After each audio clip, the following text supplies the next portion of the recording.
মানে যদি এমন হতো যে বেনামাজির জানা হয় না, আমার মনে হয় নামাজির সংখ্যা বাড়তো।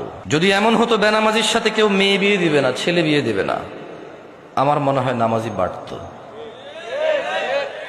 যদি এমন হতো বেনামাজির সাক্ষী গ্রহণ করা হবে না, কি গ্রহণ করা হবে না? যদি এমন হতো যে বেনামাজি ছেলে তার নামাজি বাবার সম্পদের অধিকার পাবে না, তাইলে মনে হয় নামাজি বাড়তো।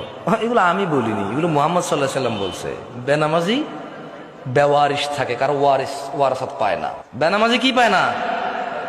নামাজির ওয়ারাসাত পায় না, পৈতৃক সম্পত্তি পায় না। যে ছেলে নামাজ পড়ে না তার বাপের সে পৈতৃক সম্পত্তি পায় না, ইসলামে সে পায় না। সে মারা গেলে তার জানাজার নামাজ হয় না।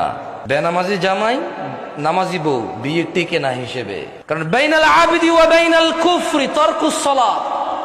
বান্দাও কুফুরির মধ্যে পার্থক্য হচ্ছে নামাজ ছেড়ে দেওয়া। তো কাফের আর মুসলমানের তো বিয়ে টেকে না।